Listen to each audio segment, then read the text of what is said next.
하나님 말씀은 베드로전서 1장입니다. 신약성경 베드로전서 1장 18절부터 25절 말씀까지 한 절씩 교독합니다. 신약성경 377페이지입니다. 베드로전서 1장 18절부터 25절 말씀을 한 절씩 교독합니다. 18절 말씀 제가 먼저 교독합니다. 너희가 알거니와 너희 조상이 물려준 헛된 행실에서 대속함을 받은 것은 은이나 금같이 없어질 것으로 된 것이 아니요 오직 흠없고 점없는 어린 양 같은 그리스도의 보배로운 피로 된 것이니라. 그는 창세전부터 미리 알린 바 되신이나 이 말세에 너희를 위하여 나타내신 바 되었으니 너희는 그 죽은 자 가운데서 살리시고 영광을 주신 하나님을 그리스도로 말미암아 믿는 자니 너희 믿음과 소망이 하나님께 있게 하셨느니라. 너희가 진리를 순종함으로 너희 영혼을 깨끗하게 하여 거짓이 없이 형제를 사랑하기에 이르렀으니 마음으로 뜨겁게 서로 사랑하라. 너희가 흠난 것은 썩어질 씨로 된 것이 아니요 썩지 아니할 씨로 된 것이니 살아있고 항상 있는 하나님의 말씀으로 되었느니라. 그러므로 모든 육체는 풀과 같고 그 모든 영감은 풀의 꽃과 같으니 풀은 마르고 꽃은 떨어지되 오직 주의 말씀은 세세토록 있도다 하였으니 너희에게 전한 복음이 곧 이 말씀이니라. 아멘. 오늘은 믿음을 일으키는 말씀과 성례라는 제목으로 말씀을 전하겠습니다. 우리는 오직 믿음으로만 우리가 의롭게 된다는 것을 알았습니다. 오늘은 믿음을 일구시는 방식을 말씀드리려고 합니다. 우리는 믿음으로만 의롭게 됩니다. 오직 믿음입니다. 그런데 이 믿음을 가지려면, 믿음이 자라려면, 믿음이 성장하려면 어떻게 해야 되는지를 여러분들에게 오늘 말씀을 드리려고 합니다. 그 방식이 하나님이 우리가 이해할 수 있는 우리 수준에 맞춰서 하나님께서 우리가 이해할 수 있는 방식으로 일하시는 하나님의 은혜로 그 방식이 이루어졌습니다. 그 방식이 무엇이냐면 바로 말씀과 성례입니다. 말씀은 이 하나님 말씀을 말해요. 하나님 말씀과 성례. 성례는 무엇이냐면 우리가 성찬식, 세례식 이것을 성례라고 합니다. 이것이 이 말씀과 이 성례식을 통해서 믿음이 생겨나고 또 믿음이 자라는 것이에요. 믿음이 읽어지는 거예요. 믿음이 밭을 갈듯이 읽어져서 성장을 하게 되는 것입니다. 그래서 오늘은 이 두 가지 말씀과 성례를 통해서 이제 여러분들에게 이제 구체적으로 말씀을 드리려고 합니다. 우리 하나님은 이 말씀과 성례를 통해 하나님의 백성에게 믿음을 일으키시고 자라게 하십니다. 첫째로 믿음을 일으키는 방편, 첫 번째로 말씀에 대해서 이제 이야기를 드리려고 합니다. 이 말씀은 성도 개개인이 집에서나 어디에서나 성경을 읽으면서 또는 성경 공부를 통해서 읽고 듣고 할 수 있습니다. 그죠? 집에서도 성경을 읽을 수 있고 또 요즘은 핸드폰으로 앱을 깔아서 들려주는 성경을 그냥 듣기만 하면 돼요. 귀로. 이런 식으로 말씀을 접할 기회는 참으로 많습니다. 그런데 교회론적 의미에서 이 말씀은 무엇을 말하냐면 거룩한 복음의 선포예요. 복음의 선포. 이것이 뭐예요? 설교입니다. 설교를 통해서 우리가 들어야지만 이 성경을 읽으면 너무 어려워요. 사실은. 그래서 이 말씀을 풀어서 하나님의 뜻대로 여러분들에게 들려주는 설교 말씀을 교회론적으로는 이 말씀은 이 믿음이 자라는 방편의 말씀은 설교를 말합니다. 하나님은 자기 백성을 구원하시는 일을 주님의 몸된 교회를 통해서 일하시기 때문에 그렇습니다.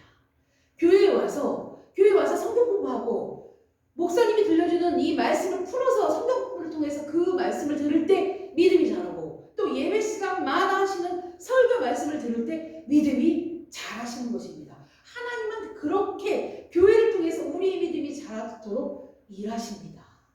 여러분들이 그걸 알아야 돼요. 물론 하나님은 개개인이 성경을 읽는 것을 통해서도 믿음을 일으키십니다. 아니라는 것이 아니에요. 하지만 우리는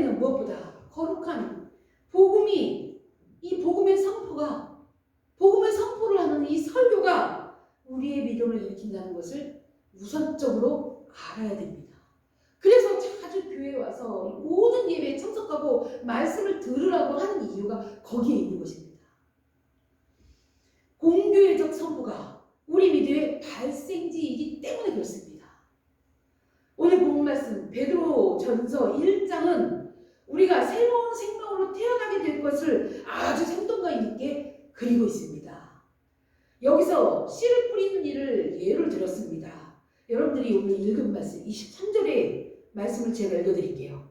너희가 거듭난 것은 썩어질 씨로 된 것이 아니오 썩지 아니할 씨로 된 것이니 살아있고 항상 있는 하나님의 말씀으로 되었느니라. 이런 말씀을 합니다.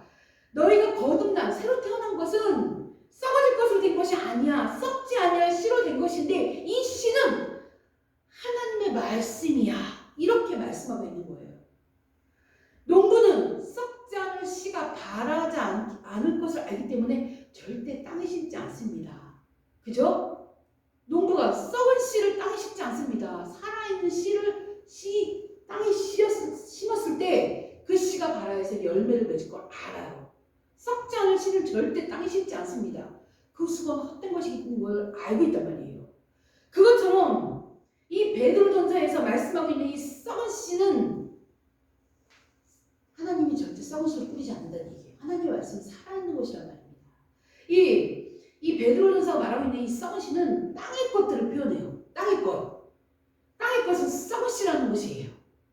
이 말씀이 뭔 말이에요? 땅에 있는 것, 육체가 원하는 것은 썩은 거란 얘기예요. 그것은 썩을 것을 심으면 썩은 것밖에 낫지 않는다는 얘기를 하고 있는 거예요.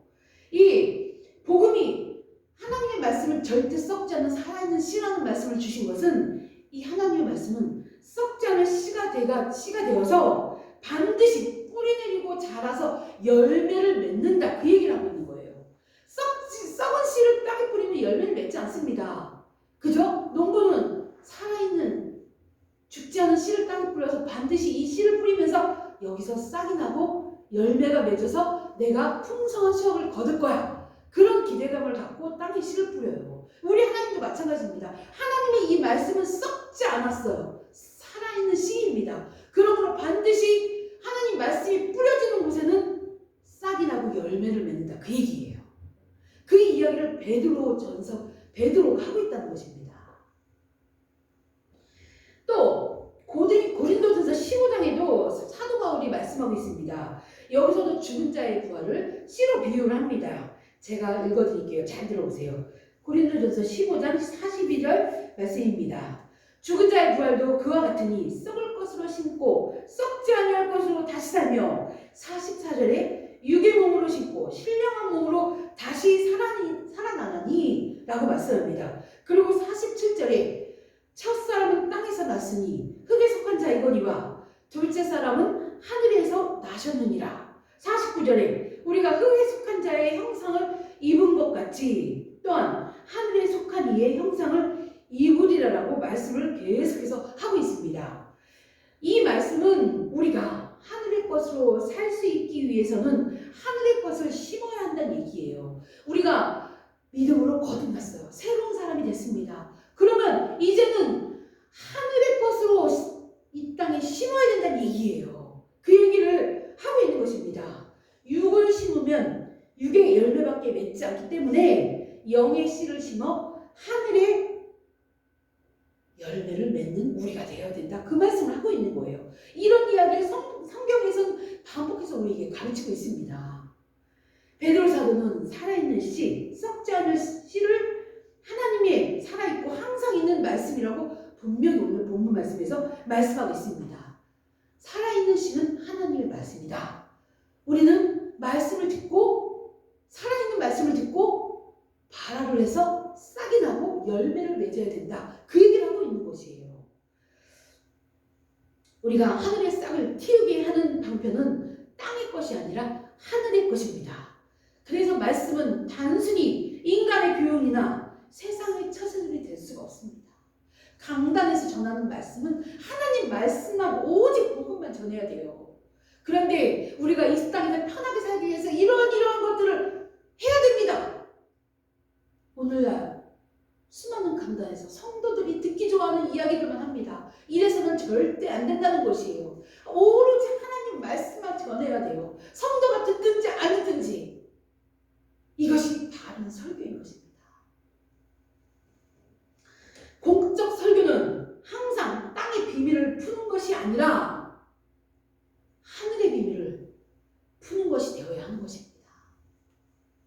왜냐하면 설교인 말씀은 썩지 않을 씨이기 때문인 것입니다. 강단에서는 오직 하나님 말씀만 증거되어야 되는 것입니다. 또 우리가 너무 잘하는 말씀, 로마서 10장 17절 말씀, 너무 잘하는 말씀. 믿음은 들음에서 나며 들음은 그리스도의 말씀으로 말미암느니라. 이 말씀 너무나도 유명한 말씀이죠.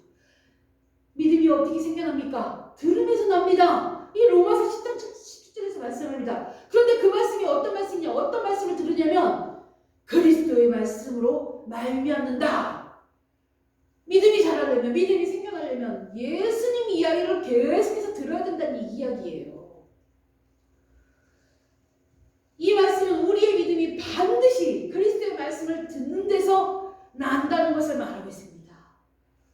믿음이 자라려면, 믿음이 생겨나려면 반드시 반복해서 예수님의 이야기를 들어야 된다는 것이에요. 듣고 또 듣고 우리가 주님 나라 가는 그날까지 예수님 이야기는 또 저 이야기야. 반복해서 우리는 들어야 되는 것입니다. 듣고 또 듣고 또 듣고 그럴 때 우리의 믿음이 흔들리지 않는 굳건한 믿음이 되는 거예요. 예수님 이야기 맨날 아는 이야기 똑같은 이야기 또 하고 또 하네? 이것이 아니에요. 믿음은 들음에서 나기 때문에 우리 주님의 말씀을, 우리 예수님의 말씀을 들으면서 생겨나기 때문에 반복해서 들어야 되는 것입니다. 그래서 저는 매주 예수님 이야기를 매주 합니다. 예수님이 우리 때문에 십자가에서 죽고 우리 때문에 대신 죽으셨기 때문에 우리가 그분을 믿기만 하면 우리는 구원받는 것이에요. 매주 반복해서 설교합니다. 이 이야기를 들어야지만 믿음이 자라기 때문에 그렇습니다. 그저 듣는 데 있는 것이 아니라 그리스도의 말씀 안에 있는 메시지를 듣는 데 있다는 것을 강조하는 말씀인 것입니다. 우리가 말씀을 통해 믿음이 일으켜지는 것은 듣는 행위에 있는 것이 아니에요. 메시지 자체의 능력이기 때문에 그렇습니다. 예수님 이야기, 그 복음의 능력이 있기 때문에 들어야지 우리가 믿음이 생겨나는 것이에요. 믿음이 자라는 것입니다. 우리가 열심히 들으니까 믿음이 생기는 것이 아닙니다. 잘 듣는 데서 믿음이 오는 것이 아니란 이야기예요. 이 메시지가 바로 그리스도의 말씀이기 때문에, 능력이기 때문에 믿음이 생겨나는 것입니다. 믿음이 자라는 것입니다. 성도 여러분, 썩지 않을 신 그리스도의 말씀을 듣고 믿음이 자라는 여러분이 되시기를 간절히 기도합니다. 두 번째로 믿음을 일으키는 방편, 성례입니다. 제가 말씀드렸죠. 성례는 성찬식과 세례식입니다. 성찬식은 예배 때 예수님의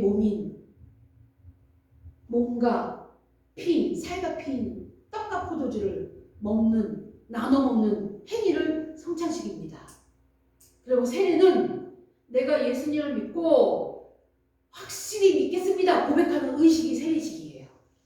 우리 김선희 성도님은 아직 세례식도 못 받았고 그래서 성찬식을 해도 참여할 수는 없지만 이것이 성례식이에요. 세례식과 성찬식을 합쳐서 성례라고 말씀합니다.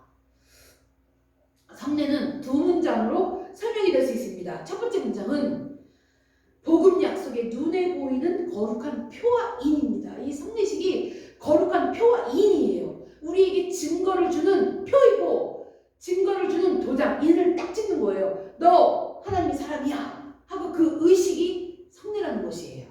그리고 두 번째 문장은 복음 약속을 우리에게 훨씬 더 충만하게 선언하고 확증하는 의식이 이 성례라는 것입니다. 이 둘은 사실상 같은 것을 말하고 있습니다. 표와 인은 보이지 않는 어떤 것의 실체를 보여주는 역할을 잘 드러내는 표현이고 또 그런 점에서 성례가 말씀을 지시하고 있음을 알 수가 있습니다. 성례는 복음 약속을 훨씬 더 충만하게 선언하고 확증한다는 것입니다. 그래서 성례는 말씀이 일으킨 믿음을 굳세게 하는 역할을 하고 있습니다. 성례는 보이지 않는 성례는 복음 약속에 보이는 표와 인입니다. 내가 예수님 믿고 구원받았다는 증거가 이 성례라는 것입니다. 성례는 복음 약속을 충만하게 선언하고 확증하는 도구입니다. 이 성례식을 행할 때마다 내가 구원받은 사람이야, 그것을 확증하게 되는 것이에요.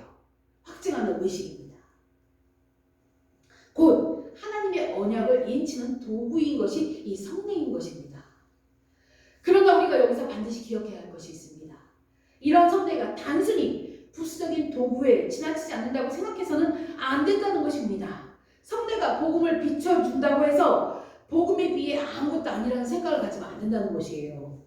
달리 표현을 하면 이 성례는 표와 인처럼 아주 중요한 것입니다. 우리가 지금 이제 코로나 때문에 백신 접종을 한 사람에게, 백신 1차, 2차를 다 맞은 사람에게 인증서를 주잖아요. 그 인증서를 주는 것과 같은 의미예요. 우리가 예수님을 믿지 않으면 예수님의 살과 피를 먹을 의미가 없습니다. 그죠? 이 성찬식을 할 필요가 없는 거예요. 내가 예수님을 믿지 않으면 세례식도 필요가 없는 거예요.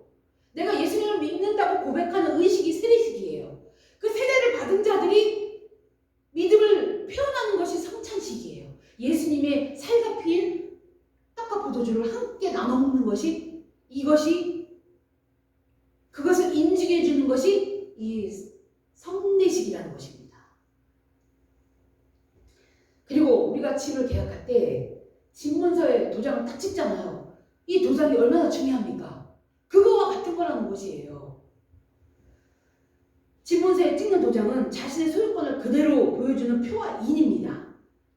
특히 이 도장을 왕의 도장이라고 생각해보세요. 옥새라고 생각하면 이 옥새는 나라 전체를 움직일 수 있는 어마어마한 힘이 있습니다. 그죠? 우리 하나님이 온 세상을 다스리고 통치하시는 왕이십니다. 그분이 우리에게 도장을 꽉 찍어주는 것이 이 성례라는 것입니다. 성례가 얼마나 중요한지 몰라요.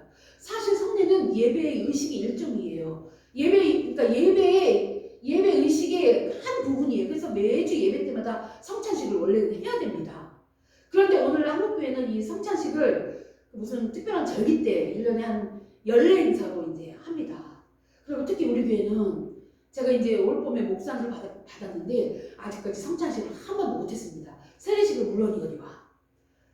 앞으로 이제 제가 이 성례에 대한 이야기를 한 몇 주 정도에 거쳐서 여러분들에게 말씀을 구체적으로 드릴 거예요.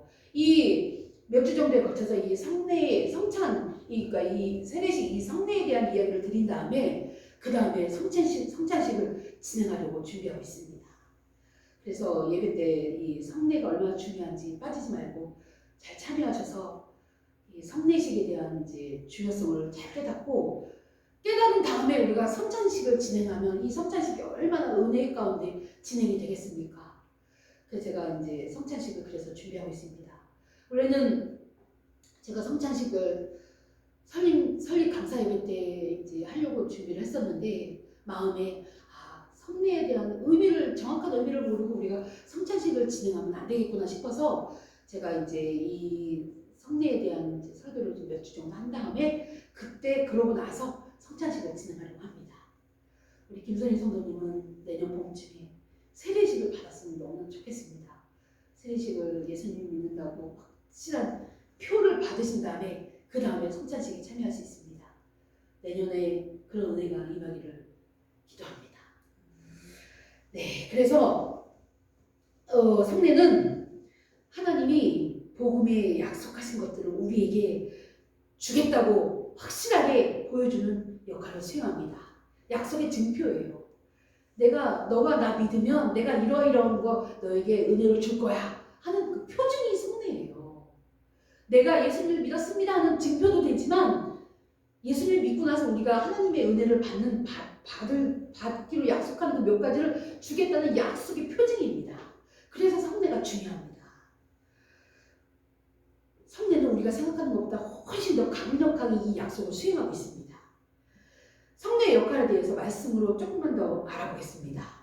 구약성경에는 하나님의 언약의 표징으로 주신 것들이 아주 많습니다. 그 중에 대표적인 것이 무지개예요. 여러분 무지개 예수님을 안 믿는 사람들이 이 무지개는 너무 잘 알아요. 이 표징을 뜻하는 뜻하는 히브리어는 오트라는 단어예요. 오트. 이 오트의 의미는 단순히 징조, 표시라는 뜻으로도 쓰이지만 언약에 관련해서 하나님이 맺으신 이 언약을 가시적으로 눈으로 볼 수 있게 이제 보여주기 위해서 지정된 것들을 이제 오트라는 단어를 썼는데 대표적으로 노아의 무지개를 들 수가 있습니다. 우리가 너무 잘 아는 이야기죠. 이 노아는 영화로도 이제 나와서 흥행을 거둔 영화인데 거기서도 무지개가 나와요. 이 무지개는 이제 창세기 9장 13절 말씀에 이제 무지개라는 단어가 나오는데 제가 한번 읽어드릴게요. 잘 들어보세요. 내가 내 무지개를 구름 속에 두었나니 이것이 나와 세상 사이에 언약의 증거니라. 하나님이 친히 무지개를 보여주면서 이것은 나와 너희와 맺은 언약의 증표야. 내가 다시는 세상을 물로 멸하지 않을게. 하나님 말씀하셨어요. 그러고 나서 이 약속의 증표로 무지개를 보여주면서 이것이 이 무지개가 내가 너희와 한 약속의 증표야. 하나님이 이렇게 말씀하신 거예요. 그래서 무지개가 대표적으로 표징을 뜻하는 대표적으로 이제 그럼 대표적으로 무지개를 우리가 이제 말을 할 수가 있습니다. 하나님은 노아 언약을 맺으신 후에 무지개를 언약의 증표로 보여주셨어요. 이 언약의 증거가 바로 성례는 표와 인이라고 할 때 이 표징을 의미합니다. 같은 의미인 거예요. 하나님이 세상을 다시는 물로 심판하지 않겠다고 약속하신 것에 대한 증거는 언약의 무지개였습니다. 신자인 우리는 하나님이 내가 세상을 다시 물로 멸망하지 않을게 이 말씀만 가지고도 하나님이 우리와 물로 세상을 다시 멸하지 않겠다 약속하셨어. 우리는 충분히 확정을 받습니다. 그러나 이 언약의 증표를 주신 이 증거를 통해 훨씬 더 강력한 하나님의 의지를 확인할 수 있는 것입니다. 우리 인간은 연약해요. 그래서 진짜 하나님이 약속하셨을까? 믿을 수 없어. 이런 것이 인간의 모습이에요. 그것은 우리 인간이 어떤 건지 아시고 확실한 강력한 증거로 무지개를 주신 거예요. 그래서 비온 뒤에 무지개가 항상 뜨는 것입니다. 그 무지개를 볼 때마다 하나님이 세상을 물로 심판하지 않아. 우리는 그 무지개를 볼 때마다 그런 생각을 확고한 이제 생각을 가질 수 있게 되는 것이에요. 그래서 완전한 확실하게 주는 증거로 이제 이렇게 무지개를 주신 것이에요. 이 언약의 증거야말로 언약을 믿게 만들게 하기 위한 하나님이 사용하시는 강력한 도구인 것입니다. 또 이 강력한 이 도구가 성례인 것이에요. 그리고 두 번째로 대표적으로 무지개였지만 두 번째로는 구약 성경에 나오는 할례를 가지고 이제 또 우리가 이야기를 나눠볼 수가 있습니다. 창세기 10장 11절에 말씀하십니다. 너희는 양피를 베어라. 이것이 나와 너희 사이에 언약의 표징이니라. 언약의 표징이라 무지개를 주셨을 때도 말씀하셨고 할례, 이 양피를 베는 것이 할례예요. 남자의 그 성기 끝부분을 잘라내는 것이 이 할례거든요. 오늘날 그 포경수술과 비슷해요. 구약 성경에 이스라엘 백성들 남자에게 하나님이 이거 시켰어요. 너희 할례를 꼭 해야 돼. 양피를 베어야 돼. 왜냐면 이것이 나와 너희의 언약의 증표야. 그래서 히틀러가 유대인을 색출해냈는데 남자 유대인을 어떻게 색출했냐면 이 포경을 했느냐 안 했느냐에 따라서 그걸 확인해서 다 잡아다 죽였습니다. 유대인들은 하나님의 말씀을 철저하게 지키는 민족이었거든요. 그 유명한 영화도 있죠. 자기가 포경 이거 할례한 거를 들키지 않기 위해 독일로 숨어 살았던 그 유명한 영화도 있습니다. 할례는 언약의 표징입니다. 하나님은 창세기 10장 14절에 할례를 받지 아니하는 백성 중에 할례를 받지 아니한 백성 중에서 끊어지리니 그가 내 언약을 배반하였다고까지 말씀했습니다. 그래서 이스라엘 유대인들은 반드시 할례를 행해야 돼요. 하나님은 표징이 없는 자는 바로 언약이 없는 자로 여기셨습니다. 내 백성이 아니야 이렇게까지 하신 거예요. 나를 배신한 거야 이런 표현까지 쓰신 것입니다. 언약의 표야말로 언약의 가장 확실한 확증이기 때문에 그렇습니다. 성례도 마찬가지입니다. 성례가 없는 자는 말씀이 없는 자로 여겨되는 것입니다. 하나님 백성이 아닌 거예요. 그래서 예수를 믿는다고 고백하는 자는 모두 다 세례를 받아야 하는 것입니다. 성례는 하나님이 자신의 자비, 자신의 사랑을 강력하게 보여주시는 언약의 증거입니다. 그래서 우리는 세례도 받고 성찬식에 꼭 참여를 해야 되는 것입니다. 이렇게 하나님은 구약시대에 하나님 자신의 언약을 인치시기 위해 여러 가지 표징들을 주셨습니다. 이 두 가지 외에도 여러 가지가 있는데 제가 두 가지만 말씀을 드리겠습니다. 이런 표징을 주신 것은 전적으로 우리를 위해서예요. 우리 인간들을 위해서요. 하나님이 이런 표징이 필요 없는 분이에요.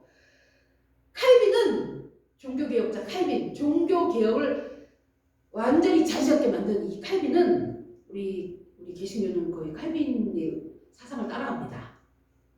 칼빈이 한 이야기가 있습니다. 성례는 하나님의 거룩한 말씀을 확인하기 위해서 필요하다기보다는 그 말씀에 대한 우리의 믿음을 확립하기 위해서 필요하다고 말했습니다. 하나님은 우리에게 이런 보증 같은 게 필요 없는 분이에요. 하나님은 완전하시기 때문에 내가 너한테 이런 거 해줄게 약속하시면 그대로 지키는 분이에요. 인간이 문제지. 인간이 믿음을 배신해서 문제지. 인간은 배신하는 존재들이에요. 부부도 믿음 존재가 못돼요. 남편도. 맞지? 그죠? 어느 누구도 믿을 존재가 못되는 것이 인간입니다. 하나님은 믿음이 이런 인간, 믿음이 연약한 인간을 우리를 위해서 우리 인간의 키높이에 맞춰서 주신 것이 이 성례인 것입니다. 매주 예배 때마다 성찬식해서 내가 하나님을 예수님을 믿고 있다는 것을 매주 확인하라고 이 성찬식을 행하라고 말씀하신 거예요. 이 성례는 예수 그리스도께서 십자가 위에서 단번에 이루신 제사인 것입니다. 그래서 예배 때마다 이것을 시행해서 확인하고 확증하라고 너희 믿음을 경고케 하라고 우리에게 주신 것이 이 성례시인 것입니다. 성례가 가장 강력한 언약의 표징이기 때문에 우리는 이를 통해 하나님이 참으로 우리와 언약을 맺으심을 확고하게 우리는 바라보아야 하는 것입니다. 하지만 동시에 이 표가 스스로 능력을 가진 것처럼 여기서 우상숭배가 되면 안 됩니다. 성례는 언약의 표징이고 이 표징들이 지시하는 바는 그리스도의 십자가의 제사인 것입니다. 이 성례식을 보면서 우리는 예수 그리스도를 바라봐야지 이 성례 의식에 목을 매면 안 되는 것이에요. 이해가 되시죠? 이 성례식을 통해 예수님이 나를 구원해 주셨어. 예수님이 살과 피로 그 몸 살이 찢어지고 피를 흘리시면서 나를 구원하셨어. 그거를 생각하라고 성찬식을 하라고 하실 거예요. 성례는 언약의 표징이고 이 표징들이 지시하는 바는 우리 주 예수 그리스도이십니다. 우리를 의롭게 하시는 분은 하나님이십니다. 성례식이 우리를 의롭게 하는 것이 아닙니다. 성도 여러분, 언약의 표징인 이 성례를 통해 구원받았음을 확신하고 믿음이 자라는 여러분이 되시기를 기도합니다. 우리는 이 말씀과 성례의 중요성을 깨닫고 그 반편들을 굳게 붙들어야 합니다. 말씀이 중요하잖아. 성례식 아무 의미 없어. 이래서는 안 된다는 것이에요. 말씀을 듣고 또 듣고 해야 믿음이 자라고 성찬식에 반드시 참여하면서 우리 예수님이 나를 구원했어. 이게 반복되어야 우리는 믿음이 자라는 것입니다. 그러나 본질을 잊어서는 안 됩니다. 우리는 이 믿음의 방편들을 굳게 붙들지만 방편이 우리를 의롭게 하지는 않는다는 것을 명심해야 하는 것입니다. 이 모든 것의 중심은 우리 주 예수 그리스도이십니다. 우리를 의롭게 하시는 분은 예수 그리스도를 믿는 믿음을 보시고 의롭게 하시는 분은 하나님이십니다. 성도 여러분, 말씀과 성례를 통해 우리의 믿음이 자라도록 참된 은혜를 베풀어 주신 우리 아버지 하나님께 감사를 드린 여러분이 되기를 축복합니다. 기도하겠습니다. 아버지 하나님, 은혜를 감사합니다. 믿음이 자라기를 원합니다. 그러나 믿음이 어떻게 자라는지 알지 못했던 우리에게 방편을 주셔서 감사합니다. 우리의 믿음이 생겨나기 위해서는, 우리의 믿음이 자라기 위해서는 말씀을 듣고 또 듣고 또 하나님이 주신 이 성례식에 참여해야지만 우리 믿음이 자란다는 것을 알게 하시니 감사합니다. 아버지 하나님, 이 말씀과 성례를 통해 우리의 믿음이 자라게 하신 아버지 하나님의 은혜에 감사를 드리며 우리 주 예수 그리스도의 이름으로 기도합니다. 아멘. 찬송가 453장 찬양 부르시겠습니다. 453장입니다.